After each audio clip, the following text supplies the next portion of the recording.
پروردگار بحروں بر، پروردگار بحروں بر۔ اعوذ باللہ من الشیطان الرجیم، بسم اللہ الرحمن الرحیم۔ ان اللہ وملائکتہ یصلون علی النبی یا ایہا الذین آمنوا صلوا علیہ وسلموا تسلیما۔ اللہم صل علی سیدنا و نبینا و شفیعنا و مولانا محمد وعلی آل محمد وبارک وسلم۔ محترم خواتین و حضرات، السلام علیکم۔ پیام صبح کے ساتھ ایک بار پھر حاضر، میں ہوں آپ کا میزبان انیق احمد۔ قرآن کریم کی مختلف آیات پر ہمارے ملک کے جید علماء گفتگو فرماتے ہیں اور ہم روزانہ قرآن کریم کو سیکھنا، سمجھنا اور قریب آنے کی کوشش کرتے ہیں کہ قرآن کریم کے کیا احکامات ہیں جو اللہ تعالیٰ نے ہم تک پہنچائے ہیں۔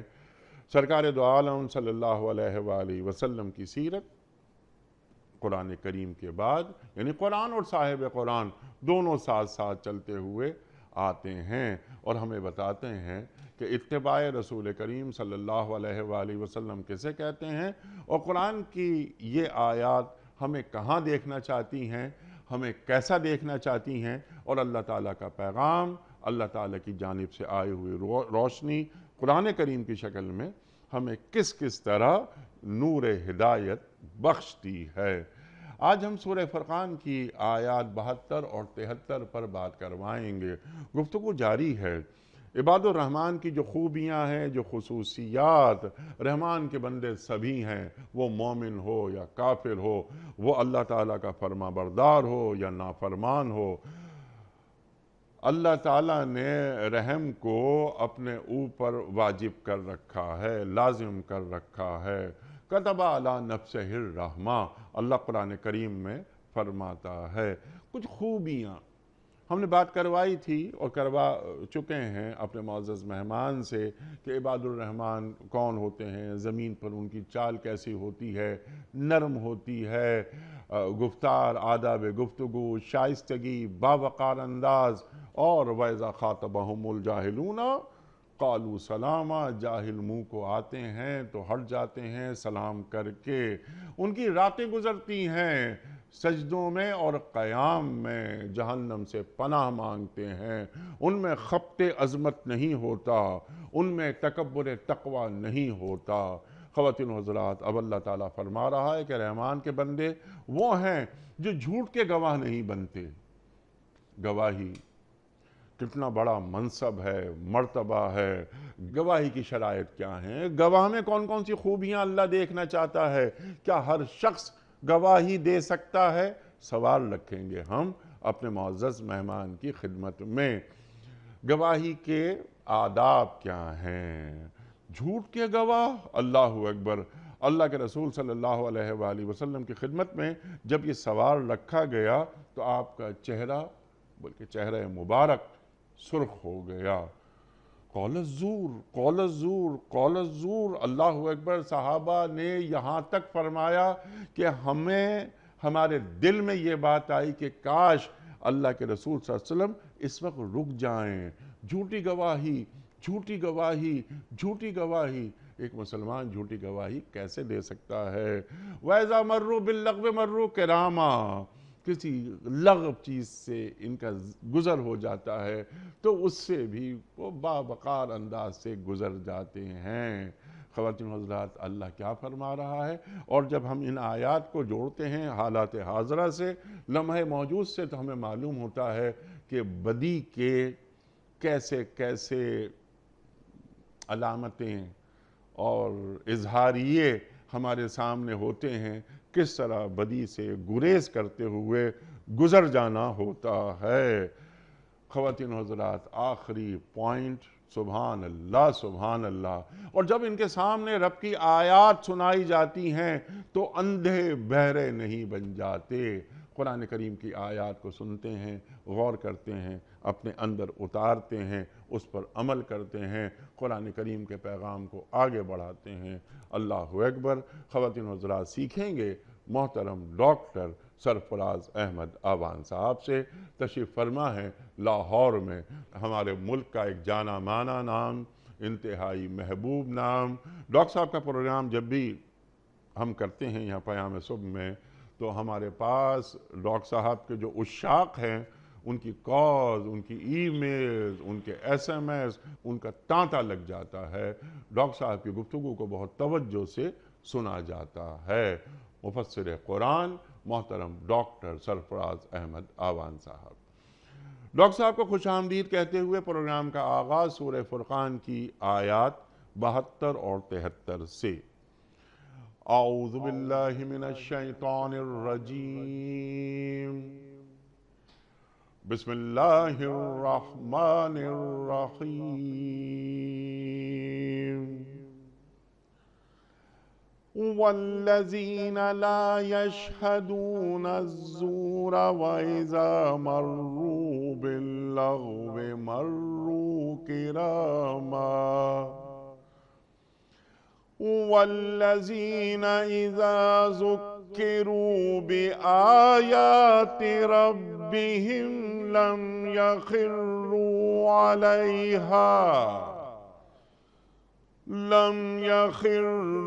عليها ثما وعميانا، صدق اللہ العظیم۔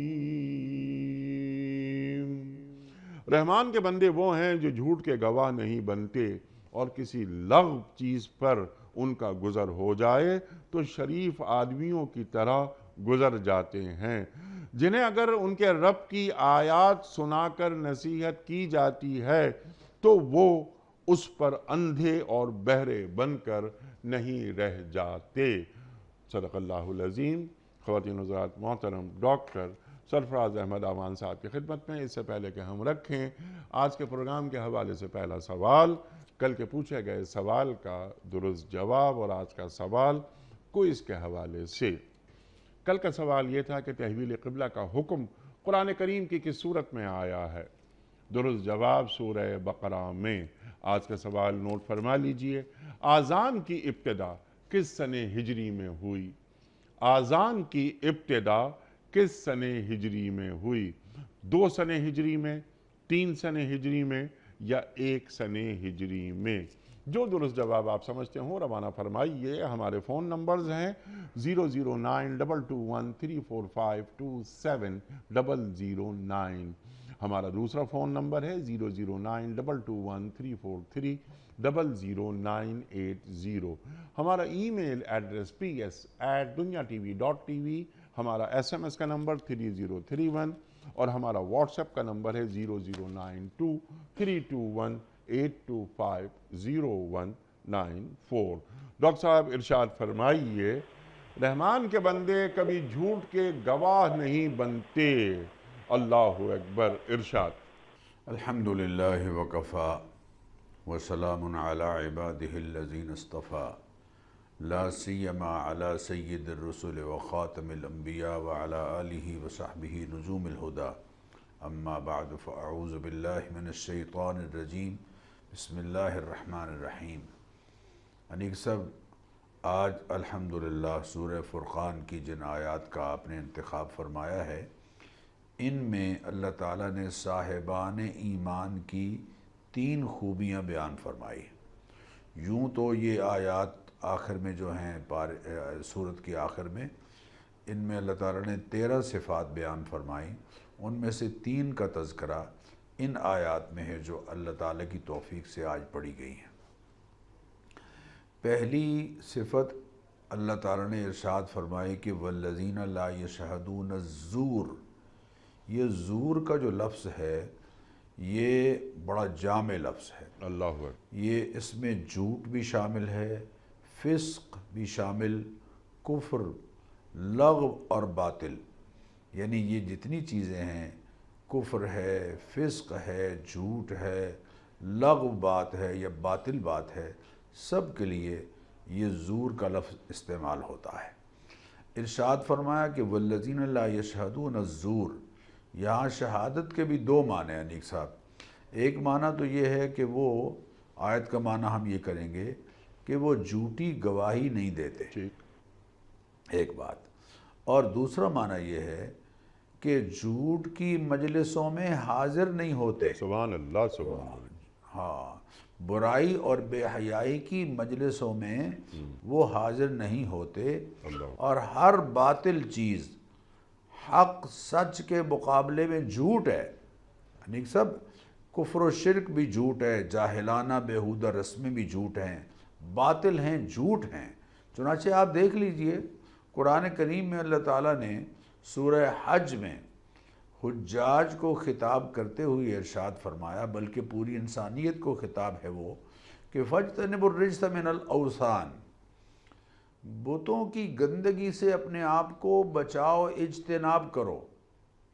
بتوں کی گندگی ماڈل بنا کر لوگ رکھتے تھے اپنے گھروں میں یا اپنی عبادت گاہوں میں، ان کی پوجا کرتے تھے، جہاں وہ غلط ہے، یہاں نک صاحب میں اللہ تعالیٰ سے معافی چاہتے ہوئے یہ بات عرض کروں گا کہ آج ہمارے گھروں میں جو ہم نے انسانوں کے ماڈلز بنا بنا کے گھروں میں رکھے ہوئے ہیں، بلکہ بعض تصویریں ایسی رکھی ہوئی ہیں کہ جن کو گھر سے نکلتے ہوئے لوگ سلام کرتے ہیں، ان کے پاؤں کو چھوتے ہیں۔ یقینی بات ہے اس آیت کا اگر وسیع مفہوم ہو تو وہ معنی بھی یہ بات بھی شامل ہو جائے گی کہ فَاجْتَنِبُوا الرِّجْسَ مِنَ الْأَوْثَانِ، جو بتوں کی گندگی ہے اس سے اپنے آپ کو بچاؤ، اور وَاجْتَنِبُوا قَوْلَ الزُّورِ، جھوٹی بات سے اپنے آپ کو بچاؤ، اجتناب کرو، حنفاء للہ، یکسو ہو جاؤ اللہ کے لیے، غیر مشرکین بہ، اس کے ساتھ شرک کرنے والے نہ ہو۔ معلوم ہوا یہاں شرک کو بھی قول الزور میں یعنی جھوٹ میں شامل کیا جا رہا ہے۔ فَاجْتَنِبُوا قَوْلَ الزُّورِ حُنَفَاءَ لِلَّهِ غَيْرَ مُشْرِكِينَ بِهِ وَمَنْ يُشْرِكْ بِاللَّهِ، اور جو اللہ کے ساتھ شرک کرتا ہے فَكَأَنَّمَا خَرَّ مِنَ السَّمَاءِ، وہ ایسے ہے جیسے آسمان سے اس کو گرا دیا گیا ہے، اللہ، جیسے آسمان کی بلندیوں سے گر پڑا ہے۔ فَتَخْطَفُهُ الطَّيْرُ، اور پرندے نوچ کر اس کی بوٹی بوٹی کر کے اس کو ریزہ ریزہ کر دیتے ہیں۔ اور تَهْوِي بِهِ الرِّيحُ فِي مَكَانٍ سَحِيقٍ، یا انتہائی گہری کھائی میں اس نے اپنے آپ کو گرا دیا ہے۔ تو جھوٹ جو ہے وہ نہ تو جھوٹی گواہی دینی ہے، اور نہ ہی جھوٹی اور باطل اور لغو مجلسوں میں شریک ہونا ہے۔ یہ دونوں باتیں اس جملے میں آ رہی ہیں کہ وَالَّذِينَ لَا يَشْهَدُونَ الزُّورَ۔ اور اب آپ نے انٹرو میں یہ فرمایا کہ یہ جو کہا جا رہا ہے کہ گواہی جھوٹی نہ دو، تو یقینی بات ہے گواہی کے کچھ آداب ہیں۔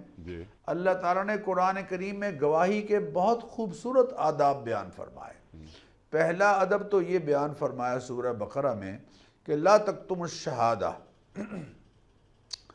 پہلا، بلکہ میں یہ عرض کروں گا کہ اس سے پہلے سورہ طارق میں جو اللہ تعالیٰ نے ارشاد فرمایا کہ وَأَقِيمُوا الشَّهَادَةَ لِلَّهِ، وَأَقِيمُوا الشَّهَادَةَ لِلَّهِ، اللہ تعالیٰ کی رضامندی کے لیے ٹھیک ٹھیک گواہی دینے والے بنو۔ ہاں جی، کسی کی روح رعایت اور لالچ کے بغیر صحیح صحیح گواہی دو۔ تو پہلا ادب تو یہ ہے کہ گواہی درست ہو، صحیح ہو، اور اللہ تعالیٰ کی رضا اور خوشنودی کے لیے دی جائے۔ دوسری گواہی کہ گواہی کو چھپاؤ نہیں۔ سورہ بقرہ کی آیت نمبر 283 قرآن کریم میں سب سے بڑی آیت ہے جس کا تعلق معاملات سے ہے، سب سے بڑی آیت 283 نمبر آیت، وَلَا تَكْتُمُوا الشَّهَادَةَ، دیکھو گواہی کو چھپاؤ نہیں، وَمَنْ يَكْتُمْهَا فَإِنَّهُ آثِمٌ قَلْبُهُ، جو گواہی کا چھپا رہا ہے اس کا دل گناہگار ہے، وہ باطن میں گناہ اس کے چھپا ہوا ہے۔ اس کو چاہیے کہ حق بات اس کو بالکل واضح کرے اور درست گواہی دے۔ صحیح مسلم میں نبی اکرم صلی اللہ علیہ وسلم نے سچی گواہی دینے والوں کے بارے میں ارشاد فرمایا، الا اخبرکم بخیر الشہادہ، الا اخبرکم بخیر الشہداء، کیا میں تمہیں ان لوگوں کو بارے میں نہ بتاؤں جو اچھے گواہ ہیں، بہترین گواہ ہیں، گواہوں میں جو خیر والے ہیں، بھلائی والے ہیں، اچھے والے ہیں، الذی یاتی بشہادتہ قبل ان یسألہا، یہ وہ بندہ ہے جو سچی گواہی کے موقع پر گواہی طلب کیے جانے سے پہلے ہی از خود گواہی کے لیے اپنے آپ کو پیش کر دیتا ہے، سچی گواہی کے موقع پر۔ لیکن جو جھوٹی گواہی ہے، جھوٹی گواہی کے موقع پر یا جھوٹی گواہی دینے کے لیے خود کو پیش کرنے والے، ان کی مذمت کی ہے، جیسے سچی گواہی دینے والوں کی تعریف کی ہے، ویسے ہی جھوٹی گواہی دینے والوں کی مذمت صحیح بخاری میں بھی ہے اور صحیح مسلم میں بھی ہے۔ نبی اکرم صلی اللہ علیہ وسلم کا یہ فرمان کہ الذین یشہدون قبل ان یستشہدوا، جھوٹے گواہ جو گواہی دینے کے لیے بغیر گواہی کے لیے طلب کیے جائیں، لیکن وہ جناب حاضر ہیں، وہ عدالتوں میں پھر رہے ہیں کہ آپ پیسے چند دیں اور ان سے جو مرضی گواہی دلوا لیں، جو مرضی گواہی دلوا لیں۔ انیق صاحب، جہاں گواہ جھوٹے جمع ہو جائیں وہاں عدالتیں کیا کریں گی؟ وہاں عدالتیں کیا کریں گی؟ وہاں انصاف میسر نہیں آ سکتا، کیونکہ ان فیصلے کی بنیاد گواہی پر ہوتی ہے۔ گواہی درست ہوگی تو یقینی بات ہے۔ اسی لیے قرآن کریم میں اللہ تعالیٰ نے گواہی، جو سچی گواہی ہے، اس کو چھپانے سے منع کیا ہے۔ چنانچہ سورہ مائدہ میں اللہ تعالیٰ نے ذکر فرمایا کہ کچھ لوگ ایسے ہیں کہ جو یہ کہتے ہیں کہ لا نکتم شہادت اللہ انا اذا لمن الآثمین، کہ دیکھیے ہم گواہی کو چھپائیں گے نہیں، اس لیے کہ اگر گواہی کو ہم چھپائیں گے تو ہم گناہ گاروں میں شامل ہو جائیں گے۔ کھری اور سچی گواہی اس بات کے ڈر سے کہ کہیں میں گواہی دے کر پھنس نہ جاؤں، کہیں فریق ثانی مجھ پر ظلم نہ شروع کر دے، زیادتی نہ شروع کر دے، اور میں تو عرض کروں گا ججز سے اور وکلاء سے کہ خدا را ایسی سٹیج اور ایسی صورتحال عدالتوں میں پیدا کیجئے کہ لوگ گواہی دیتے ہوئے ڈر نہ محسوس کر رہے ہوں، لوگ گواہی دیتے ہوئے خوف زدہ نہ ہوں کہ فریق ثانی ہمیں نقصان پہنچا سکتا ہے، ہمارے لیے مسائل کھڑے کر سکتا ہے۔ آج بہت سی گواہیاں ہمارے معاشرے میں اس لیے نہیں ہو رہی کہ دوسری طرف سے پریشر اور دباؤ اس قدر ہوتا ہے کہ لوگ خوف زدہ ہوتے ہیں کہ کہیں یہ اگر ہم کے خلاف گواہی دی تو ہماری مسائل پیدا نہ ہوں۔ تیسرا ادب جو قرآن کریم میں انیق صاحب اللہ تعالیٰ نے بیان فرمایا وہ یہ کہ اپنے ہوں یا پرائے ہوں گواہی سچی دینی ہے، اپنے ہوں یا پرائے ہوں۔ سورہ نساء میں اللہ تعالیٰ نے، سورہ نساء کی آیت نمبر 135 ہے، یا ایھا الذین آمنوا، اے صاحبان ایمان، کونوا قوامین بالقسط شہداء للہ، اللہ تعالیٰ کی رضا اور خوشنودی کے لیے انصاف پر مبنی گواہی دو، ولو علی انفسکم، اگرچہ تمہارے اپنے خلاف ہی کیوں نہ جا رہی ہو، اللہ اکبر، اوی الوالدین والاقربین، یا تمہارے ماں باپ کے خلاف جا رہی ہو، تمہارے رشتہ داروں کے خلاف جا رہی ہو۔ ان یکونوا فقراء، اگر ان یکن غنیا او فقیرا فاللہ اولی بہما، اگر وہ غنی ہیں تو مال کے دباؤ میں آ کر کہیں گواہی مت غلط گڑبڑ کر دینا، یا فقیر ہیں تو ان کی غربت کا لحاظ کرتے ہوئے کہیں گواہی میں گڑبڑ نہ کر دینا، فاللہ اولی بہما، اللہ کو ان کی زیادہ فکر ہے، اللہ کا ان سے زیادہ تعلق ہے تمہاری نسبت، لہذا ان تلووا او تعرضوا، اگر خواہش نفس کے پیچھے پڑ کے انصاف چھوڑ دو گے یا کج بیانی کرو گے، جان بوجھ کر جھوٹی گواہی دو گے، اور تعرضوا، یا گواہی دینے سے اعراض کرو گے اس لیے کہ رشتہ داروں کے خلاف گواہی جا رہی ہے، ماں باپ کے خلاف گواہی جا رہی ہے، قریبی عزیزوں کے خلاف یا اپنی ذات کے خلاف گواہی دی جا رہی ہے، تو خبردار اگر ایسا کرو گے فَإِنَّ اللَّهَ كَانَ بِمَا تَعْمَلُونَ خَبِيرًا، تو جو کچھ تم کر رہے ہو اللہ کو اس کی خوب خبر ہے۔ اسی طرح انیق صاحب پرایوں کے بارے میں گواہی دینے کے بارے میں کیا فرمایا؟ اللہ اکبر، اللہ اکبر۔ سورہ مائدہ کی آیت نمبر 8، یا ایھا الذین آمنوا، اے صاحبان ایمان، کونوا قوامین للہ شہداء بالقسط، خبردار انصاف پر مبنی گواہی کے لیے اپنے آپ کو کھڑا کر لو۔ ہاں، انصاف پر مبنی گواہی، کیوں؟ اس لیے اللہ کونوا قوامین للہ شہداء بالقسط، اور اگلا جملہ کیا ہے؟ وَلَا يَجْرِمَنَّكُمْ شَنْآنُ قَوْمٍ عَلَىٰ أَلَّا تَعْدِلُوا، کسی قوم کی دشمنی تمہیں اس بات پر نہ ابھارے کہ تم انصاف کا دامن چھوڑ دو۔ اعدلوا هو اقرب للتقویٰ، دشمنی کیوں نہ ہو، انصاف پھر بھی تم نے کرنا ہے، اور یہی تقویٰ کے قریب ہے۔ تو گویا اپنا ہو یا پرایا ہو، گواہی سچ پر مبنی ہونی چاہیے۔ اسی لیے اللہ تعالیٰ نے یہاں فرمایا کہ صاحبان ایمان کی خوبی یہ ہے کہ لا یشہدون الزور، وہ جھوٹی گواہی نہیں دیتے۔ ایک بات تو ہے جھوٹی گواہی نہیں دیتے، اور دوسری بات جھوٹی مجلسوں میں شریک نہیں ہوتے۔ وہ اگلی آیت میں اس کا ذکر آ رہا ہے۔ سبحان اللہ، سبحان اللہ۔ جھوٹی مجلسیں، بری مجلسیں جہاں پر بدی کو پھیلایا جا رہا ہے یا خلاف دین کام ہو رہا ہے، ان سے بھی یہ دور رہتے ہیں۔ ہم ذرا جوڑیں گے حالات کو کہ آج ہمارے حالات کیسے ہیں، اور قرآن کریم کی آیت ہمیں کیا بتا رہی ہے، ہمارے اعمال کیا ہیں۔ لیکن ڈاکٹر صاحب، میں نے انٹرو میں ایک واقعے کی طرف ایک اشارہ کیا تھا، میں یہ چاہتا ہوں کہ اس پر آپ گفتگو فرمائیں۔ جب قول الزور کی بات ہوئی، ایک صحابی نے سوال کیا تو سرکار دو عالم صلی اللہ علیہ وآلہ وسلم نے کیا فرمایا، اور جب آپ ریپیٹ کرتے رہے، دہراتے رہے، قول الزور، قول الزور، ارشاد فرمائیے۔ حضور اکرم صلی اللہ علیہ وسلم نے سوال فرمایا کہ الا انبئکم باکبر الکبائر، لوگو میں تمہیں سب سے کبیرہ یعنی سب سے بڑے گناہوں کے بارے میں نہ بتاؤں؟ الا اخبرکم باکبر الکبائر، بڑا کبیرہ گناہ۔ تو صحابہ کرام نے عرض کیا یا رسول اللہ ضرور ارشاد فرمائیے۔ تو آپ نے ارشاد فرمایا الشرک باللہ، الاشراک باللہ وعقوق الوالدین، اللہ کے ساتھ شرک کرنا یہ سب سے بڑا گناہ ہے۔ اللہ انہو من یشرک باللہ، جو اللہ کے ساتھ شرک کر رہا ہے، انہو من یشرک باللہ فقد حرم اللہ علیہ الجنہ، جنت اس پر حرام، ومأواہ النار، اس کا ٹھکانہ جہنم ہے۔ لئن اشرکت، اے قرآن کے مخاطب اگر تو نے شرک کیا، لَيَحْبَطَنَّ عَمَلُكَ، تیرے عمل سارے مٹ جائیں گے، وَلَتَكُونَنَّ مِنَ الْخَاسِرِينَ، اور تو انتہائی خسارہ پانے والوں میں سے ہو جائے گا۔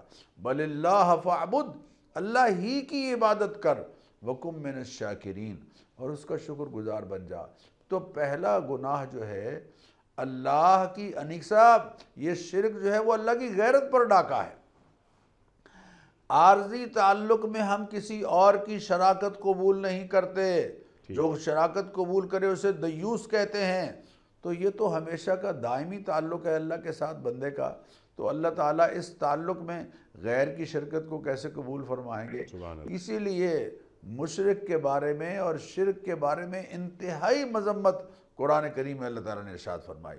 دوسرا حضور نے فرمایا وعقوق الوالدین، ماں باپ کی نافرمانی، اس لیے کہ رضا الرب فی رضا الوالد وسخط الرب فی سخط الوالد، اللہ کی رضا والد کی رضا میں ہے، اور اللہ کی ناراضی باپ کی ناراضی میں ہے، اور ماں کی تو خیر فضیلت ہی بے پناہ ہے، لیکن والدین کو جنت کا دروازہ قرار دیا گیا، تو اس لیے والدین کی نافرمانی کو دوسرا جرم قرار دیا گیا۔ نبی اکرم صلی اللہ علیہ وسلم تکیے پر ٹیک لگائے ہوئے تشریف فرما تھے، یہ دونوں جملے تو آپ نے ٹیک لگائے ہوئے ارشاد فرمائے، پھر یکدم اللہ کے حبیب صلی اللہ علیہ وسلم نے ٹیک چھوڑ دی اور سیدھے بیٹھ گئے، اور سیدھے بیٹھ کر ارشاد فرمایا قول الزور الا وقول الزور الا وقول الزور، اور ایک روایت میں وشہادت الزور، خبردار خبردار، آگاہ رہو، تیسرا بڑا کبیرہ گناہ جھوٹی گواہی ہے، تیسرا بڑا کبیرہ گناہ جھوٹی بات ہے، جھوٹے الفاظ ہیں، جھوٹے جملے ہیں، جھوٹے وعدے ہیں، تمام جھوٹ کی جتنی شکلیں ہیں وہ ساری کی ساری اس قول الزور بار بار نبی اکرم صلی اللہ علیہ وسلم اس جملے کو دہراتے رہے، حتیٰ کہ صحابہ کہتے ہیں لیتہو سکتا، ہم خواہش کرنے لگے کہ آپ تھک جائیں گے، کاش کہ آپ خاموش ہو جائیں۔ معلوم ہوا نبی اکرم صلی اللہ علیہ وسلم امت کو، نسل انسانی کو، انسانوں کو یہ تعلیم دے رہے ہیں کہ دیکھو ان کبیرہ گناہوں سے، خاص طور پر جھوٹی گواہی سے اپنے آپ کو بچاؤ، اس لیے کہ جھوٹی گواہی کے نتیجے میں عدالتوں میں فیصلے غلط ہوں گے، اور جب فیصلے غلط ہونے لگے انیق صاحب تو پھر انسانیت کا قتل عام ہو جاتا ہے، پھر لوگ خود انتقام پر اتر آتے ہیں، پھر لوگ خود بدلہ لینا چاہتے ہیں، بجائے اس کے کہ عدالتیں صحیح فیصلہ کریں، پھر لوگ چاہتے ہیں کہ ہم اپنا فیصلہ خود کریں گے، اور جب لوگ فیصلے کو اپنے ہاتھوں میں لے لیتے ہیں تو پھر انیق صاحب قانون کی بالادستی ختم ہو کے رہ جاتی ہے، اور پھر بے چینی اور خون کا عام ہونا معاشرے میں، اس کو کوئی نہیں روک سکتا۔ سبحان اللہ، سبحان اللہ، سبحان اللہ، سبحان اللہ۔ ایک مسلمان میں کئی خامیاں ہو سکتی ہیں جو کہ نہیں ہونی چاہیے لیکن ہو سکتی ہیں، لیکن کیا وہ جھوٹ بول سکتا ہے؟ تو اللہ کے رسول صلی اللہ علیہ وآلہ وسلم کا ارشاد کہ ایک مسلمان کبھی جھوٹ نہیں بول سکتا، ایک مسلمان کبھی جھوٹا نہیں ہو سکتا۔ اور یہ گواہی، اللہ اکبر، جھوٹی گواہی ایک واقعے کا علم نہیں، حقیقت سے ناواقفیت ہے، اور جھوٹی گواہی دی جا رہی ہے۔ ڈاکٹر صاحب آپ نے بالکل واضح کر دی کہ آج کل کیا کچھ ہو رہا ہے۔ سڑک پر چلنے پھرنے والے لوگوں کو گواہ بنا کر عدالت میں کھڑا کر دیا جاتا ہے۔ عدل پر معاشرے برقرار رہتے ہیں، ظلم سے مٹ جاتے ہیں، برباد ہو جاتے ہیں۔ اللہ اکبر۔ اچھا ڈاکٹر صاحب، آپ نے ایک اور بات جو فرمائی، بہت شاندار بات، کہ وہ جھوٹی محفلیں ہوں، ایک تو جھوٹی گواہی نہیں دیتے، جھوٹ نہیں بولتے، اور جھوٹی جو کمپنی ہوتی ہے اس کے گواہ نہیں بنتے۔ کئی مرتبہ ہم یہ بات اپنے پروگرام میں کہہ چکے ہیں کہ کچھ افراد ایسی محفلوں میں بیٹھتے ہیں کہ جہاں مثال کے طور پر شراب پی جا رہی ہے، وہ خود نہیں پیتے لیکن بیٹھ جاتے ہیں۔ جوا کھیلا جا رہا ہے، خود نہیں کھیلتے لیکن بیٹھ جاتے ہیں۔ بدکاری ہو رہی ہے، خود بدکار نہیں ہیں لیکن خود بیٹھ جاتے ہیں۔ اللہ اکبر۔ اللہ کے رسول صلی اللہ علیہ وآلہ وسلم اس تعلق سے کیا فرماتے ہیں کہ اس طرح بروں میں بیٹھ کر بروں کی تعداد میں اضافہ نہ کرو۔ اللہ اکبر۔ تو کیا دین ہمیں سبق دے رہا ہے؟ ذرا ہمیں آپ تعلیم فرما دیجئے۔ بالکل انیق صاحب، یہ جو اگلا جملہ ہے آیت کا وَإِذَا مَرُّوا بِاللَّغْوِ مَرُّوا كِرَامًا، یہ اسی طرف اشارہ کر رہا ہے، یہ بلکہ اسی بات کو واضح کر رہا ہے کہ جب وہ کسی بیہودہ مجلس سے گزرتے ہیں تو شریفانہ طریقے سے گزر جاتے ہیں۔ بیہودہ مجلس شراب کی مجلس ہے، جوئے کی مجلس ہے، لوگوں کو دین کا مذاق اڑانے کی مجلس ہے، لوگوں کا مذاق اڑانے کی مجلس ہے، ان کی عزت و ناموس کو پامال کرنے کی مجلسیں ہیں، اور عریانی فحاشی اور بے حیائی کی مجلسیں ہیں۔ اللہ اکبر، اللہ اکبر۔ حضور اکرم صلی اللہ علیہ وسلم کا فرمان، آپ نے شراب کی بات کی، من کان یؤمن باللہ والیوم الآخر، حضور اکرم صلی اللہ علیہ وسلم فرما رہے ہیں کہ جس کو اللہ پر ایمان ہے، جس کو آخرت پر ایمان ہے، وہ ایسی مجلس، ایسے دسترخوان پر نہیں جائے گا جہاں شراب پی جا رہی ہو۔ میں شادی کی محفلوں میں، اور جناب یہ فارم ہاؤسز کی بلا جب سے آئی ہے، فارم ہاؤسز کی مجالس میں شراب پیے جا رہے ہیں اور بہت کچھ ہو رہا ہے، اور وہاں کچھ شرفاء بھی اس لیے بیٹھ جاتے ہیں کہ ہمارے دوستوں کی ہے۔ اب ہم کیا کریں جناب، دوستی تو ہے نا، تعلق تو ہے، ہم تو اس گناہ میں شریک نہیں ہیں لیکن دوستی تو نبھانی ہے۔ اللہ کے حبیب فرما رہے ہیں، بلکہ میں آپ سے عرض کروں، قرآن کہہ رہا ہے وَإِذَا سَمِعُوا اللَّغْوَ أَعْرَضُوا عَنْهُ وَقَالُوا لَنَا أَعْمَالُنَا وَلَكُمْ أَعْمَالُكُمْ لَا نَبْتَغِي الْجَاهِلِينَ۔ ہم ان جاہلوں کو نہیں چاہتے، ہم ان کے ساتھ نہیں بیٹھیں گے۔ بلکہ انیق صاحب دو جگہ قرآن کریم میں اللہ تعالیٰ نے ایسی مجلسوں سے ہمیں روکا ہے۔ ایک جگہ سورہ انعام کی آیت نمبر 68، وَإِذَا رَأَيْتَ الَّذِينَ يَخُوضُونَ فِي آيَاتِنَا، اے قرآن کے مخاطب، جب تو دیکھے کہ کچھ لوگ ہماری آیات کا مذاق اڑا رہے ہیں، ہمارے تعلیمات کا مذاق اڑا رہے ہیں، ہمارے احکام کا مذاق اڑا رہے ہیں، فَأَعْرِضْ عَنْهُمْ، ان سے الگ ہو جائے، حتیٰ یخوضوا فی حدیث غیرہ، یہاں تک کہ وہ کوئی اور گفتگو شروع کر دیں۔ وَإِمَّا يُنْسِيَنَّكَ الشَّيْطَانُ، اور اگر آپ کو شیطان بھلا دے اور آپ اس کے باوجود بیٹھے رہیں، فَلَا تَقْعُدْ بَعْدَ الذِّكْرَى مَعَ الْقَوْمِ الظَّالِمِينَ، تو یاد آنے کے بعد اب ان ظالموں کے ساتھ آپ مت بیٹھیے، یہ ظالم ہیں، یہ اللہ کی حق تلفی کر رہے ہیں، اللہ کے رسول صلی اللہ علیہ وسلم کی تعلیمات کی حق تلفی کر رہے ہیں، لہذا یہ ظالم لوگ ہیں۔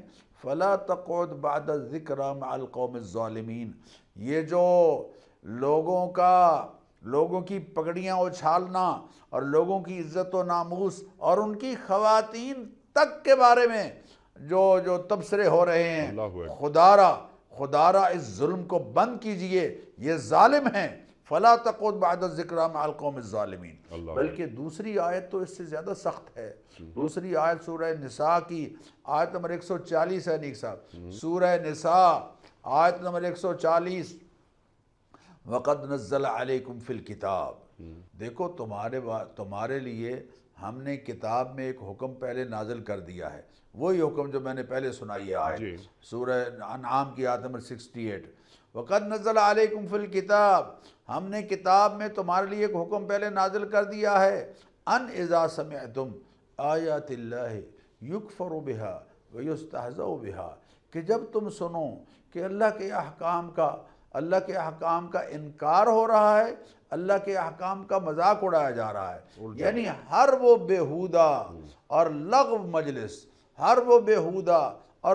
مجلس جس میں اس طرح کی حرکتیں ہو رہی ہیں، اللہ کیا فرماتے ہیں؟ فَلَا تَقْعُدْ مَعَهُمْ حَتَّى يَخُوضُوا فِي حَدِيثٍ غَيْرِهِ، تو خبردار ایسی مجلس کے لیے ضروری نہیں ہے کہ میں آپ کے سامنے بیٹھا ہوا ہوں اور آپ میرے سامنے بیٹھے ہوئے ہوں، آج کل تو مجلس کا دائرہ بہت وسیع ہو گیا ہے، آپ 4 آدمی مختلف بر اعظموں میں بیٹھے ہوئے ہیں اور ان کی مجلس جو ہے وہ یقیناً ساری دنیا دیکھ رہی ہے، مجلس کا دائرہ بہت وسیع ہو گیا ہے، خبردار ان کے ساتھ تم نے نہیں بیٹھنا ہے، انکم اذا مثلہم، اگر تم بیٹھو گے تو ہماری نگاہ میں تم بھی انہی جیسے ہو جاؤ گے، تم ان میں شامل ہو جاؤ گے، تم ان میں شمار کیے جاؤ گے۔ تو اس لیے آج اس بات کی ضرورت ہے کہ وَإِذَا سَمِعُوا اللَّغْوَ أَعْرِضُوا عَنْهُ، جب وہ بیہودہ بات کو سنتے ہیں تو اعراض کر دیتے ہیں اور کیا کہتے ہیں؟ لَنَا أَعْمَالُنَا وَلَكُمْ أَعْمَالُكُمْ، ہمارے اعمال ہمارے ساتھ، تمہارے اعمال تمہارے ساتھ، لَا نَبْتَغِي الْجَاهِلِينَ، ہم ان جاہلوں کو اچھا نہیں سمجھتے، یہ انسانیت کی تذلیل کر رہے ہیں، یہ اللہ کے احکام کی خدا نخواستہ بے حرمتی کر رہے ہیں اور اللہ کی تعلیمات کا مذاق اڑا رہے ہیں، ہمارا ان سے کوئی تعلق۔ سبحان اللہ، سبحان اللہ، نہ جھوٹ کی گواہی اور نہ ایسی جھوٹی محفلوں میں، ایسی بری محفلوں میں، ایسی بیہودہ محفلوں میں بیٹھ کر بروں کی تعداد میں اضافہ بھی نہیں کرنا ہے۔ اللہ اکبر۔ اور آپ نے کیا اچھی بات فرمائی، سبحان اللہ سبحان اللہ۔ یہ تو ہم چند برائیاں دیکھتے ہیں کہ شراب کی محفل ہے، بدکاری کی محفل ہے، جوئے کی محفل ہے، جو ہمارے معاشروں میں بدنصیبی یہ ہے کہ اب بھی جاری ہیں، لیکن آپ نے اس کا دائرہ بڑھا دیا کہ جن محفلوں میں دین کا مذاق اڑایا جا رہا ہے، شاعر اسلامی کا مذاق اڑایا جا رہا ہے، ان کو حکیمانہ انداز سے سمجھا دیا جائے، اگر وہ نہیں مانتے تو وہاں سے اٹھ کر کسی اور جگہ آدمی چلا جائے، جس جگہ دین کا مذاق اڑ رہا ہو، دینی اقدار کا مذاق اڑ رہا ہو، وہاں بیٹھ کر ان کی تعداد میں اضافہ نہیں کیا جائے۔ سبحان اللہ سبحان اللہ۔ اچھا ڈاکٹر صاحب، وَإِذَا مَرُّوا بِاللَّغْوِ مَرُّوا كِرَامًا، تفصیل سے آپ نے بات فرما دی۔ اب یہ پروگرام کا بھی آخری حصہ ہے اور یہ اللہ تعالیٰ جو بات فرما رہا ہے، عباد الرحمن کی خصوصیات یہ ہیں کہ جب ان کے سامنے اللہ تعالیٰ کی آیات سنائی جاتی ہیں، اللہ تعالیٰ کی آیات پڑھی جاتی ہیں، تو یہ اندھے بہرے ہو کر ان پر نہیں گرتے۔ اب یہ کہ تفقہ فی القرآن، اللہ اکبر، ایک تو ہے تمسک بالقرآن، قرآن سے جڑ جانا اور قرآن کو سمجھنا، آیات قرآنی پہ غور کرنا، اللہ اکبر اللہ اکبر۔ ڈاکٹر صاحب اللہ کیا فرما رہا ہے؟ انیک صاحب دیکھیے اس آیت میں ذرا اس بات پر غور کیا جائے کہ یہ جو جملہ ہے نا کہ وَإِذَا ذُكِّرُوا وَالَّذِينَ إِذَا ذُكِّرُوا، یعنی یہ نہیں کہا کہ ذُكِرُوا، ذُكِرُوا اور چیز ہے اور ذُكِّرُوا اور چیز ہے۔ ذُكِّرُوا کا معنی ہے یاد دلانا، ذُكِّرُوا کا مطلب ہے سمجھانا۔ ان کو جب اللہ کے احکام یاد دلائے جاتے ہیں کہ اللہ کا حکم سود کے بارے میں یہ ہے، اللہ کا حکم بدکاری کے بارے میں یہ ہے، اللہ کا حکم شراب کے بارے میں یہ ہے، اللہ کا حکم کم تولنے اور کم ناپنے کے بارے میں یہ ہے، اللہ کا حکم بیوی کے حقوق اور شوہر کے حقوق اور اولاد کے حقوق اور تاجر کے حقوق اور جو خریدار ہے اس کے حقوق یاد دلائے جاتے ہیں، آیات ربانی، احکام ربانی ان کو یاد دلائے جاتے ہیں، تو لم یخروا علیہا صما وعمیانا، وہ بہرے اور اندھے بن کر نہیں گزر جاتے، اعراض اور غفلت نہیں کرتے، بلکہ غور و فکر اور توجہ سے۔ قرآن کریم کا تو یہ حق ہے، ان فی ذلک لذکری لمن کان لہ قلب او القی السمع وہو شہید۔ اس قرآن میں نصیحت ہے ان کے لیے، لمن کان لہ قلب، جس کے اندر شعوری کیفیات بیدار ہیں، او القی السمع وہو شہید، اور وہ حاضر باش ہو کر کان بچھا کر قرآن کی بات سنتا ہے، اس کے لیے قرآن کریم میں نصیحت ہے۔ افلا یتدبرون القرآن، قرآن کریم میں غور و فکر یہ نہیں کرتے، ام علی قلوب اقفالھا، ان کے دلوں پر کوئی قفل اور تالے لگے ہوئے ہیں۔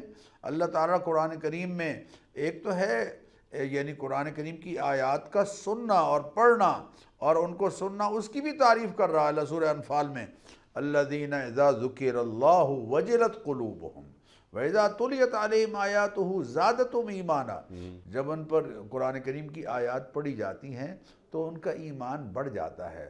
لیکن آیات کا اطلاق جیسے ان ٹکڑوں پر ہے جو قرآن کریم میں، جیسے سورہ کوثر کی 3 آیات ہیں اس طرح سے، اسی طرح آیات کا جو لفظ ہے وہ احکام کے بارے میں بھی ہے، اور آیات کا لفظ معجزات کے بارے میں بھی ہے، اور آیات کا لفظ آفاق و انفس میں پھیلی ہوئی اللہ کی قدرتوں کے بارے میں بھی ہے۔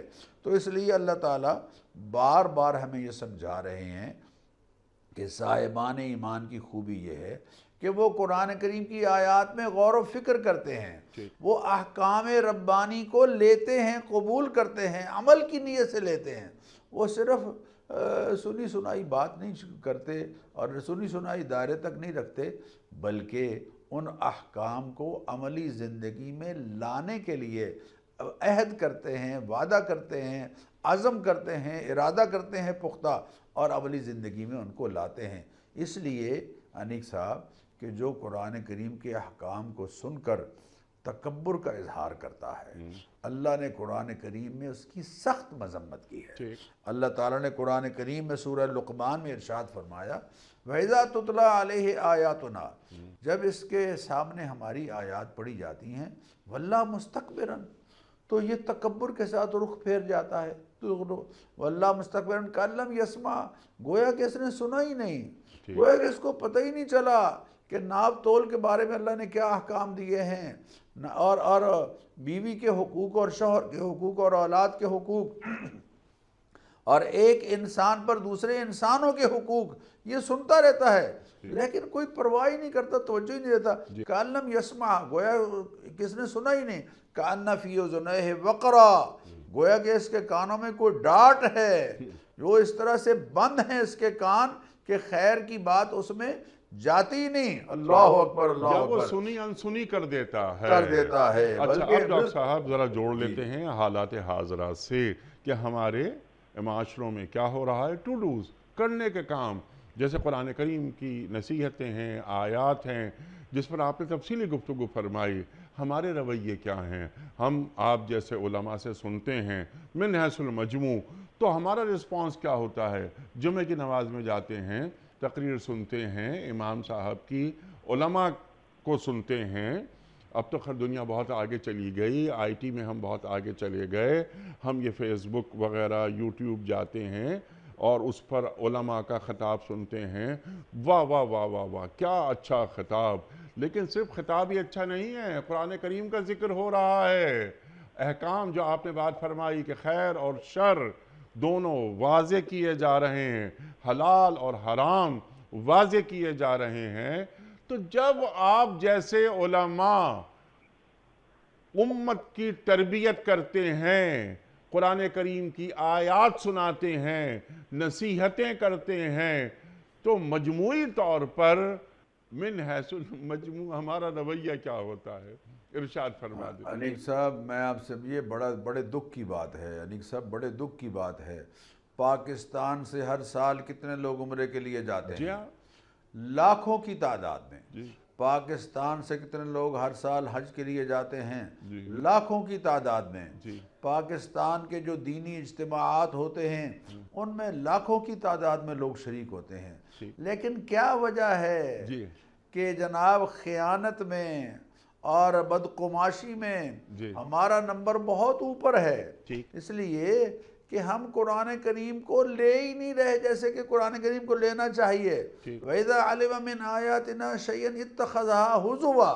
ٹھیک جب ہمارے احکام ان کے سامنے آتے ہیں اور ان کو معلوم ہوتے ہیں تو مذاق اڑانا شروع کر دیتے ہیں۔ ٹھیک بلکہ سچی بات تو میں اب سے عرض کروں، سچ یہ ہے کہ رمضان المبارک کے مہینے میں پورے قرآن کریم کے مضامین کی ریویژن ہوتی ہے۔ قرآن یہ جو تراویح میں نماز پڑھی جاتی ہے، تراویح کی نماز میں جو قرآن کریم پڑھا جاتا ہے وہ دراصل مضامین قرآن کی ریویژن ہے انیق صاحب۔ جی ہاں پورے مضامین قرآن سامنے آ جائیں ٹھیک اور ہر روز مغرب میں اور عشاء میں اور فجر میں امام صاحب جو قرآن سناتے ہیں وہ قرآن کریم کی لرننگ کا پروسیس ہے۔ ٹھیک ہے ڈاکٹر صاحب یہ مسلسل جاری ہے۔ میرا سوال صرف سمپل سا یہ ہے کہ ہمارے گھروں میں قرآن پڑھا جا رہا ہے، آپ نے ابھی بات فرمائی، اور سبحان اللہ پاکستان سے لاکھوں افراد ہر سال عمرہ کرتے ہیں، حج پہ جاتے ہیں، ہماری عبادتوں کے اثرات نہ ہمارے معاشروں پہ مرتب ہو رہے ہیں نہ ہم پر مرتب ہو رہے ہیں۔ رکاوٹ کیا ہے؟ کیا فہم دین کی کمی ہے؟ دین واضح نہیں ہے ہم پر، ہم نے چند ریچولز کو یعنی لے کے رشوت پھنس گیا ہے، دے کے رشوت چھوٹ جا۔ انیق صاحب اصل میں مسئلہ یہ ہے، میں آپ سے عرض کروں کہ ہم بے شعوری سے سارے اعمال بجا لا رہے ہیں، بے شعوری سے ہم یعنی بس ایک روایتاً سارے اعمال بجا لا رہے ہیں، جو اعمال کی روح ہے وہ نہیں ہے۔ وہ کیسے پیدا ہوگی؟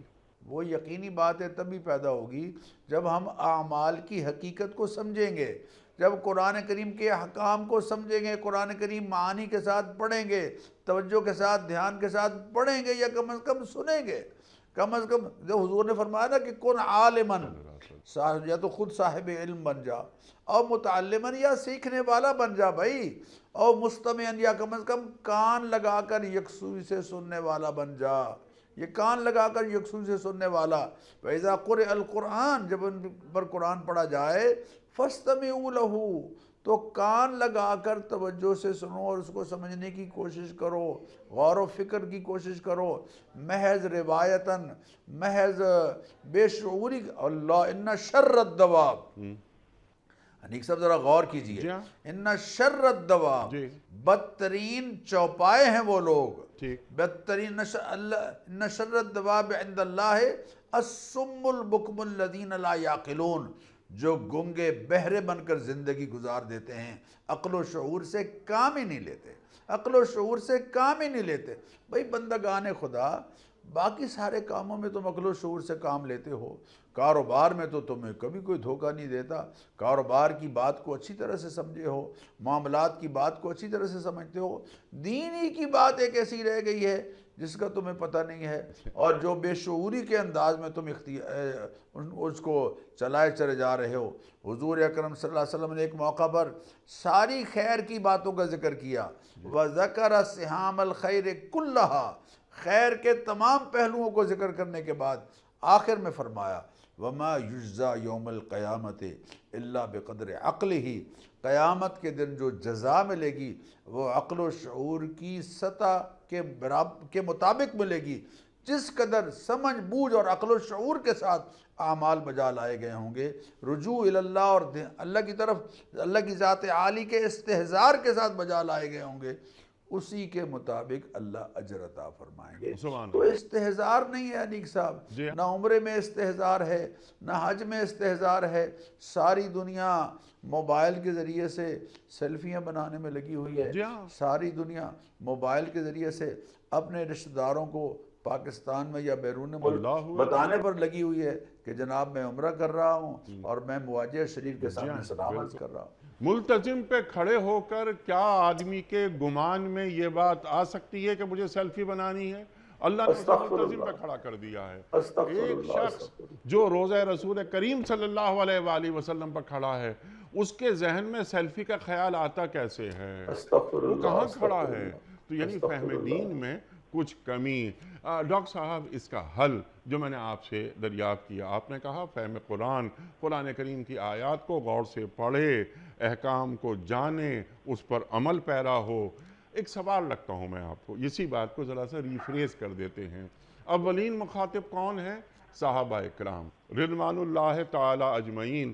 انہوں نے قرآن کریم کو کیسے لیا، قرآن کریم کی آیات کو اپنے اندر کیسے سمویا، قرآن کریم کی آیات کو حرز جاں کیسے بنایا؟ ارشاد. دیکھیے، صحابہ کرام رضوان اللہ علیہم اجمعین سارے حفاظ قرآن نہیں تھے جی، لیکن حضرت عبداللہ بن عباس فرماتے ہیں کہ جب 10 آیات اترتی تھیں تو ہم سیکھتے تھے، جب تک ان پر عمل شروع نہیں کر دیتے تھے اگلی 10 آیات نہیں سیکھتے تھے. حضرت عمر رضی اللہ تعالیٰ نے سورہ بقرہ کی تفہیم پر وقت صرف کیا، اور جب سورہ بقرہ پوری طرح سے سمجھ لی تو پھر آخر میں خوشی کا اظہار کیا، اونٹ ذبح کرایا اور اپنے احباب کو کھانا کھلایا. تو میرے کہنے کا مقصد یہ ہے، اس میں کئی سال لگے. میں یہی عرض کر رہا ہوں کہ ہم اس طرف آنا نہیں چاہ رہے. بدقسمتی سے ہم نے اس کو اپنی ضرورت نہیں سمجھا ہے. قرآن ہماری ضرورت ہے انیق صاحب. اللہ قرآن کریم فرما رہے ہیں، یا ایھا الذین آمنوا، اے ایمان والو، استجیبوا للہ وللرسول اذا دعاکم لما یحییکم. اللہ اور اس کے رسول کی آواز پر لبیک کہو، اس لیے کہ اللہ کے رسول تمہیں بلا رہے ہیں اس قرآن کی طرف جس میں تمہاری حیات ہے، تمہاری زندگی ہے، تمہاری زندگی ہے. اور بندگان خدا، ڈاکٹر صاحب سبحان اللہ، وہ اقبال کا شعر یاد آ رہا ہے کہ اگر تمہیں خواہی مسلمہ زیستن نیست ممکن جز بقرآن زیستن.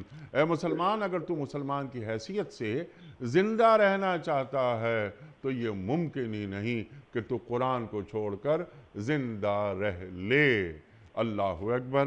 ڈاکٹر صاحب، وقت مکمل ہوا ہمارے آج کے پروگرام کا. میں آپ کا بڑا شکر گزار. آپ تشریف لائے اور ہمیشہ کی طرح آج بھی ہم نے آپ سے بہت سیکھا. ہمارے علماء کو اللہ سلامت رکھے. العلماء ورثۃ الانبیاء. علماء انبیاء کے وارث ہیں، یہ اللہ کے رسول فرما رہے ہیں صلی اللہ علیہ وآلہ وسلم. ہماری خوش نصیبی ہے کہ اس وطن میں، ہماری ریاست میں جید علماء موجود ہیں جو ہمیں قرآن کریم کی تعلیمات سے بہرہ مند کرتے ہیں اور ہمیں قرآن کریم کا علم منتقل کرتے ہیں. خواتین و حضرات، وقت مکمل ہوا ہمارے آج کے پروگرام کا. کوئز کل کا سوال ہمارا یہ تھا کہ تحویل قبلہ کا حکم قرآن کریم کی کس صورت میں ہے؟ درست جواب سورہ بقرہ میں. آج کا سوال نوٹ فرما لیجئے. آذان کی ابتدا کس سنہ ہجری میں ہوئی؟ 3 آپشنز: 2 سنہ ہجری میں، 3 سنہ ہجری میں یا 1 سنہ ہجری میں. جو درست جواب آپ سمجھتے ہوں روانہ فرمائیے. ہمارے فون نمبرز ہیں 00922134527 ہمارا دوسرا فون نمبر ہے 0092213400980. ہمارا ای میل ایڈریس ps@dunyatv.tv. ہمارا SMS کا نمبر 3031 اور ہمارا واٹس ایپ کا نمبر ہے 009232182509194. وقت ہے قرآن اندازی کا کراچی میں کوئی مہمان موجود نہیں، تو یہ ذمہ داری اب مجھ پہ آ گئی، اور میں آپ کی خدمت میں نام پیش کرتا ہوں ارشاد احمد خان صاحب پشاور سے۔ اور اللہ تعالیٰ جھوٹ نہ بلوائے، روزانہ ان کی پرچی آتی ہے، یعنی ان کا درست جواب آتا ہے۔ اللہ اکبر۔ مجھے خوشی ہو رہی ہے کہ ارشاد صاحب کا آج نام نکلا قرآن اندازی میں، اور ان کی خدمت میں کتابوں کا تحفہ ہم پیش کر رہے ہیں۔ اور الحمدللہ میرا خیال ہے کہ یہ تقریباً کوئی 11 سال سے روزانہ صحیح جواب بھجواتے ہیں۔ خواتین و حضرات، پیام صبح کا اختتام ہوتا ہے روزانہ ایک قول پر، اور وہ قول ہوتا ہے صاحب نہج البلاغہ امیر المومنین حضرت علی مرتضیٰ کرم اللہ وجہہ کا۔ آپ فرماتے ہیں کہ مرد کی غیرت اس کی اپنی پاسداری کے مطابق ہوتی ہے۔ اللہ اکبر، اللہ اکبر۔ مرد کی غیرت اس کی اپنی پاسداری کے مطابق ہوتی ہے۔ سبحان اللہ، سبحان اللہ۔ اپنے میزبان انیق احمد کو کل تک کے لیے اجازت دیجیے۔ خدا حافظ۔ پروردگار